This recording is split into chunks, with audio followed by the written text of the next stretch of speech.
Welcome to Detroit. Doesn't matter if you have one ass cheek and 3 toes. I will beat your ass. You can drown them. And that's what we gotta be. That's who we have to be. Because that's our domain. That is our domain. Because we'll tread water as long as it takes to fucking bury you. Takes the snap, turns, gives to Montgomery, right side, end zone, touchdown, Detroit Lions! Yes. We are driven by Detroit. Hello, Detroit Lions friends, fans, and family members. Welcome on back to yet another episode of MCM Motor City Mania. I'm your host, David T. Pike. And as always, we're diving on in. Folks, we're just going to have ourselves what I would like to call a good old-fashioned film review. We're going to take a look at the tape. We're going to take a look at what particular glaring issue is plaguing the Detroit Lions. Everybody has their thoughts, everybody has their opinions, but if there's one thing I can absolutely tell you is this: the film does not lie. And when you take a look at the film and all these plays that I was able to find from the Philadelphia Eagles game, you're going to see both the good, the bad, and the ugly. And I'm going to tell you this right now.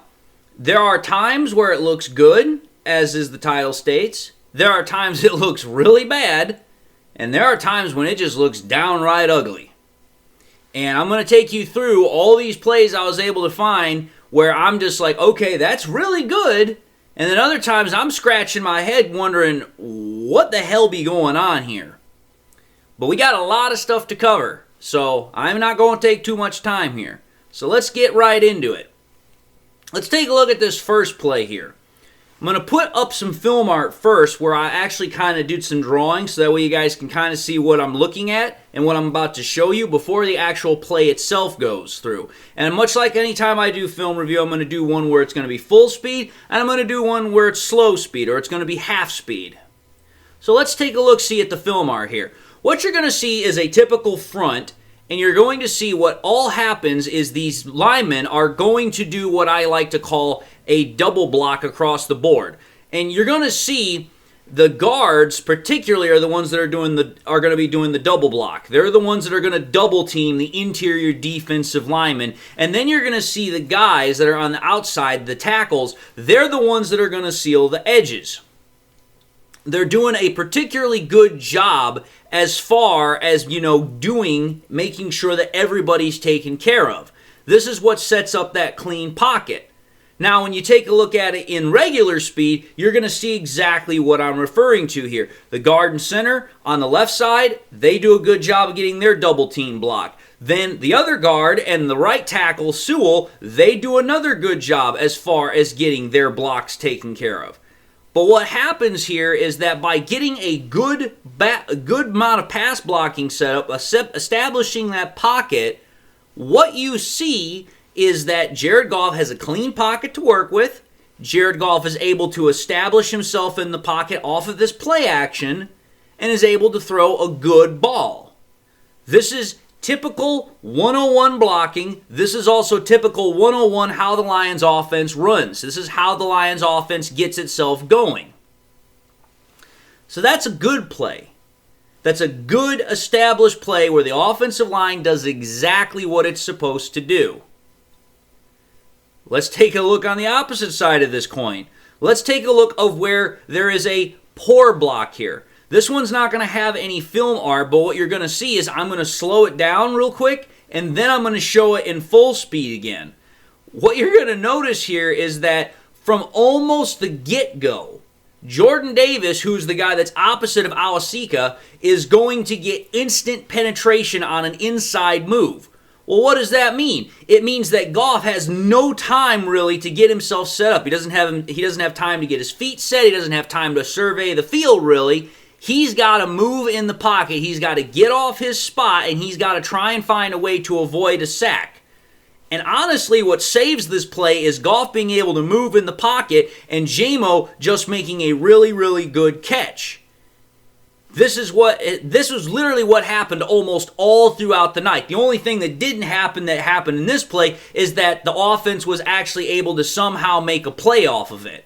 Because In a lot of other plays I'm going to show you later, Goff is able to find a way to avoid a sack. The problem is that there's nobody open, so what he has to wind up doing is he has to throw the ball away. Whereas in this one, he was actually able to find somebody, get the ball down the field, and actually do something with it. So we've seen one good, we've seen one bad. Let's go back to another good pass blocking performance. This is, again, another play action design. And again, what you're going to notice, as I put it up on the screen in the film art, is you're going to see a double team concept that is being done by the left guard and the center, and the right guard and the right tackle. What they do very well is they set up their double team blocks, and they're able to get the interior defensive lineman held at bay. And what happens is with this play action move, the linebacker bites on the run fake, and Rattlage and Glasgow, as you saw in that film art, there's some red lines. Well, that red line signifies that they did their initial block, but then they had to come back to the middle to pick up a blitzer, which is the linebacker. Because the linebacker, typically what will happen is he'll bite on the fake. Well, he's got two decisions. He can either commit to the fake or he can back off in coverage. The linebacker decided to commit to actually trying to bite down on the run. Well, Glasgow and Rattlage, they do a good job of initially getting to their first block and then coming back to the middle to pick up the blitz. And Gibbs also does a pretty good job of getting the incoming defensive lineman as well, which, again, as the play showed, it gave Goff time to find the open man, look down the field, and throw to a wide open Amon-Ra St. Brown. This is what you call good offensive line communication without necessarily having to say anything. They recognize what the defense is trying to do, they make their adjustments, they pick up the blitzers, they pick up the defensive linemen that are trying to do something, and the play progresses. This is exactly how the offensive line is supposed to react based upon what they see and what is going on during any given play. It's good communication, and it's good understanding of what the defense is trying to do to you. So again, we've seen a good play, we've seen a bad play, now we've seen another good play. And again, that's what I'm trying to get you guys to see. I'm trying to get you guys to see that it's not all just bad. But again, as I've been saying, it's inconsistency. And that inconsistency is what is killing the Lions. It's what's plaguing them. If the Lions' offensive line up front could do this good type of pass blocking, this good communication, this good understanding of what the defense is doing to them on almost every play, we would be totally fine. Which tells me this: if they're able to do it some of the time, that means they're able to do it all the time. It means, as Campbell is stating, it is correctable. But again, as with anything, it has to be consistent. Which again, I'm going to show you yet another time where the offensive line does a good job getting the blocking done correctly. Here's another time where I'm going to show some play art before I actually show you guys the play being played through. Again, this is another, if I recall correctly, a play action. Well, what happens is the offensive line, virtually everybody is going to shift linear to block left. They're going to start going to the left to block down.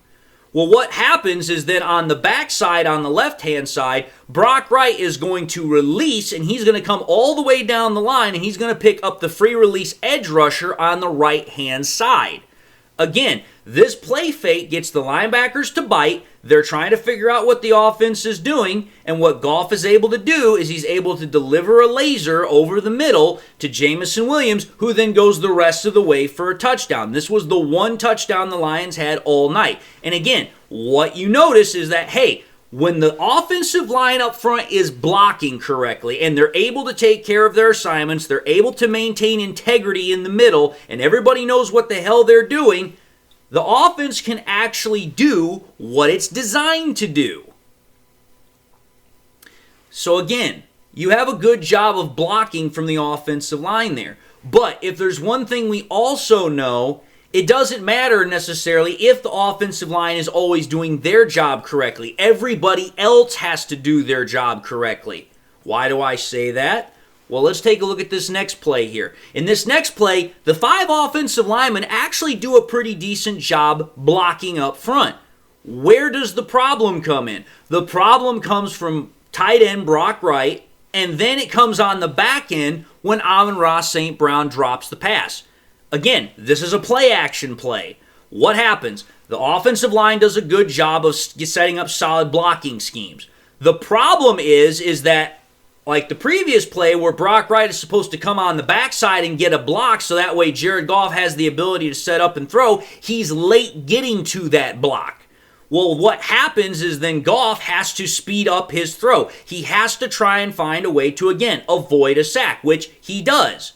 And what Goff does is he throws the ball to Amon-Ra St. Brown, who's going off, I believe, to the left-hand side of the field towards the sideline. This is a catchable ball for Amon-Ra St. Brown because the ball is put exactly where only he can get it. Goff does a good job of avoiding the pressure, stepping up, and delivering a catchable ball to Amon-Ra St. Brown. The problem is Amon-Ra St. Brown doesn't catch it. This is one of the other problems that a lot of people have started to notate about Amon-Ra St. Brown, where he's dropping a lot more passes than what we've typically seen him drop in the past.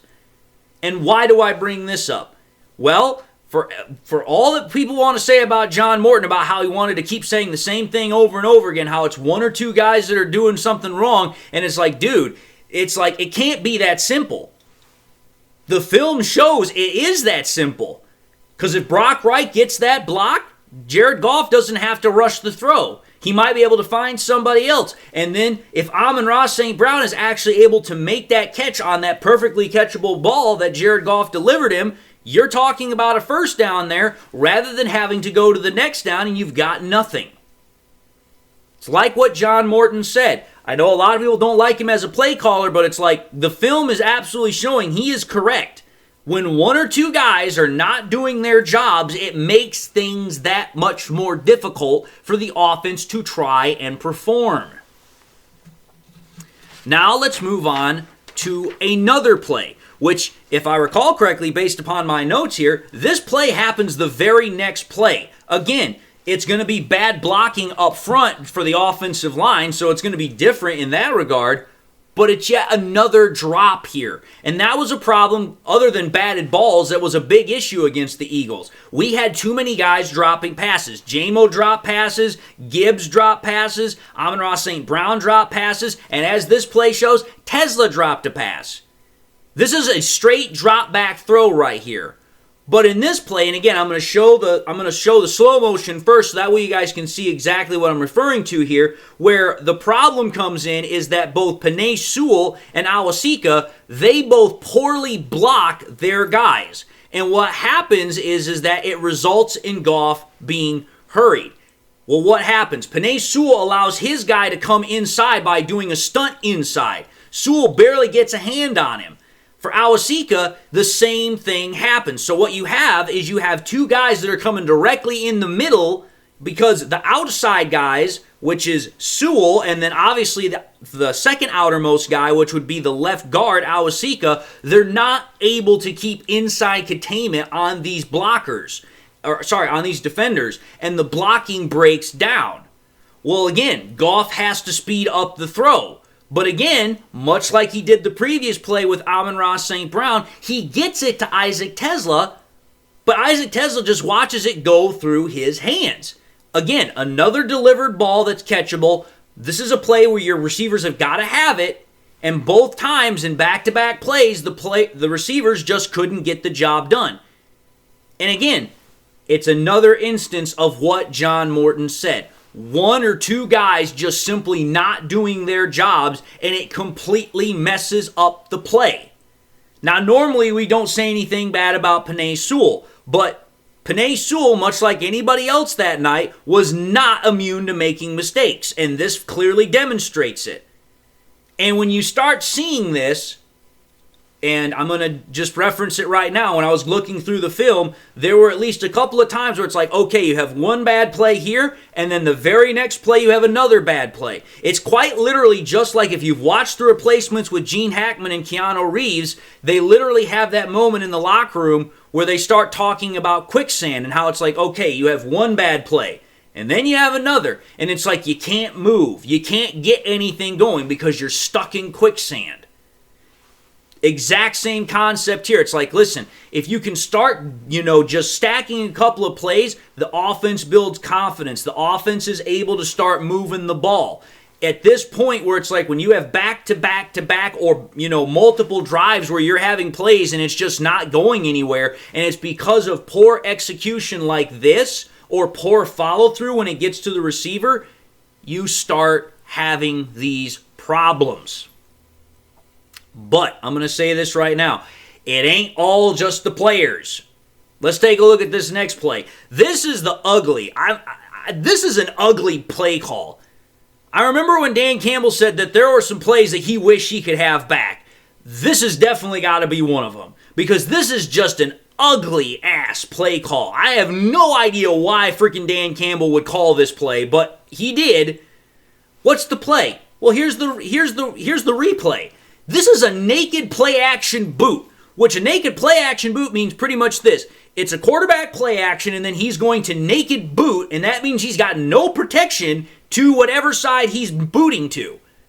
Why in the hell would you call this play? I have no idea. The Lions' offensive line all night had been having problems, and Goff was having barely any time virtually all night with blocking. So what makes you think that having a naked boot with nobody in front of him was a good idea? I have no damn clue. And the reason why I can say that is because when you take a look at the replay, number 58 and number 33 of the Eagles, they have a free release. They have literally a clean shot straight towards Jared Goff, and it's like, there's nothing Goff can do. You literally just left your quarterback out there to dry. You left him hanging out to dry, and there's nobody that Goff can get the ball to quick enough to have this even result in a remotely positive play. So what does Goff have to do? He has to do one of two things. He has to either take the sack and eat it, or he's got to throw the ball away, which Goff makes the right decision with what little he has to work with. He throws the ball away at the feet of Brock Wright. But this is what I'm talking about here. This is an ugly play design. You should not have called this type of a play in the middle of a game where it's like, listen, even with protection up front, Goff's not getting a hell of a lot of time. So why would you put him in a situation where he's got no blocking up front? Just not a good play design, not a good play call here. But again, I digress. Let's take a look at some more plays here because, like I said, I went through the entire game film here to find a lot of instances of this. Here's another play. We're going to take a look at this from the front view, and we're going to take a look at this from the overhead view. What you're going to see here on the overhead view first is you're going to see just a really, really poor job by Penei Sewell doing what is known as a pass-off or a handoff block to the guard that's next to him, which in this case would be Tate Rattlage.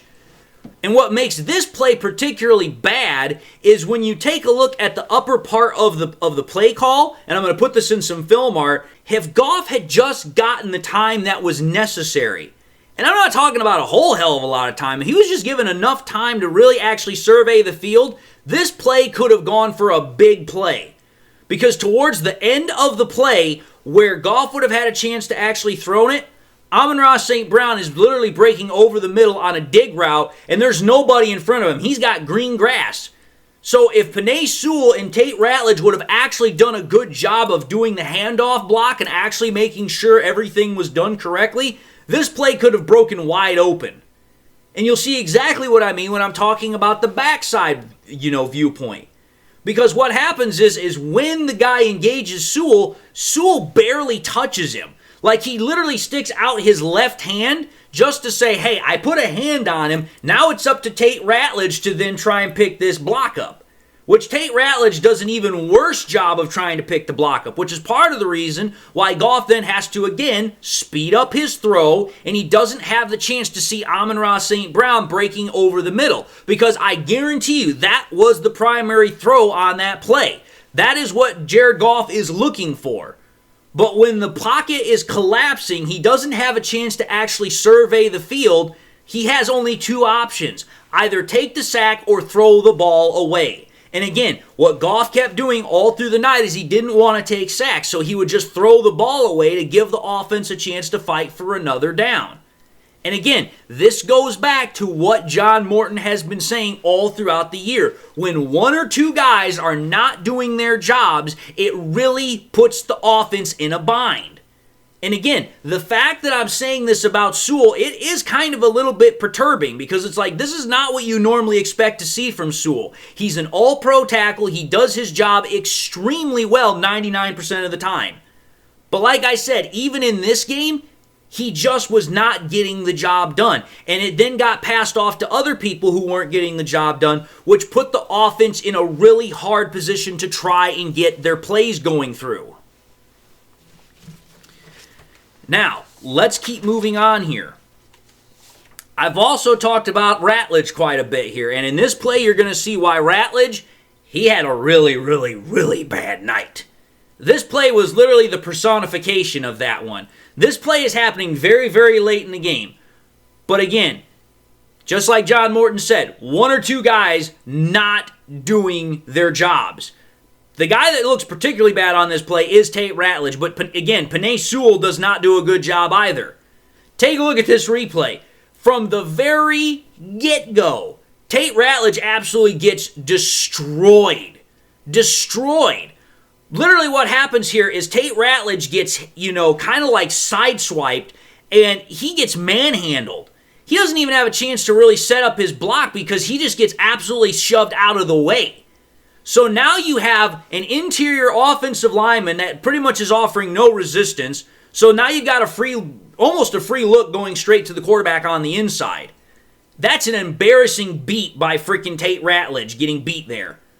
But then on the other side of it, to his immediate right, Penei Sewell, again, he's beat on the outside leverage. Meaning, if by some miracle, Tate Rattlage was actually able to get that block going, Goff was again going to have a choice to where he had to throw the ball away because Penei Sewell had not done a good job of making sure the outside edge guy was being blocked. So again, Penei Sewell and Tate Rattlage not doing their job. It's more prevalent with Tate Rattlage absolutely getting destroyed at the offensive line of scrimmage. But again, Penei Sewell did not do his job there either. And it's again, going back to what John Morton said. One or two guys just simply not doing their job. And it really screws the offense over. Now, I believe as with anything, let's end on a somewhat good note here.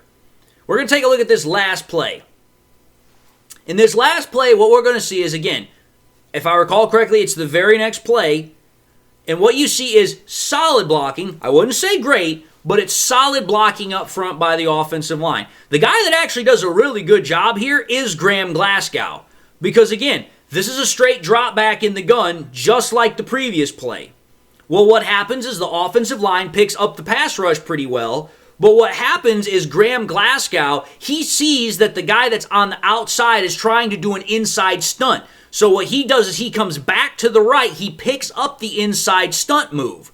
Well, Goff is then stepping up into the pocket. He moves up in the pocket and again, delivers a dart to Jameson Williams.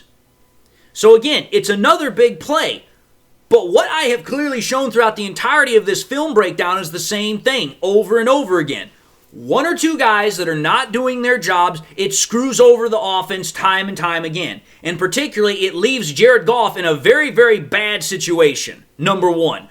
Number two, you have guys that you absolutely are depending on to make catches for balls that are very well catchable. Whether it's St. Brown, whether it's Gibbs, whether it's Tesla, it does not matter. Doesn't matter who it is. They have to make these catches, and all throughout that game against the Eagles, they didn't do it. So that even further puts it behind. But when everybody does their job, just like the couple of good plays that I threw in here, the offense runs exactly the way it's supposed to work. You're able to get the big plays. You're able to convert on first down. You're able to move the ball. But again, it goes back to the main problem of inconsistency, and where the majority of the inconsistency is coming from is the offensive line trying to get their pass blocking set up. And it literally doesn't matter who you refer to. It can be Graham Glasgow, it can be Awasika, it can be Rattlage, it can be Sewell. Every single one of them at some point or another are not doing the job the way it needs to be done. And what happens is you have guys that are getting out of position, they're getting beat, and it puts the offense in a really tough bind. It's that simple. And that's exactly what the film shows. So you do with this review what you will. But having said that, I'm going to end this episode and say thank you all for watching in another episode of MCM Motor City Mania. If you like what you saw, by all means, I highly encourage you all to watch the next episode. If you enjoyed the content, I also encourage you all to subscribe if you've not yet done so already. Also, if you subscribed in the past and forgot to do so at the time, or you just subscribed and just not yet had a chance to do so, want to encourage you all as well, make sure you hit that bell notification icon so you guys never miss any more content I push out. Hope y'all are doing well and have got something in your life that makes you happy, makes you smile. God bless, my friends, and until the next time we meet, I'll see you all in the next episode.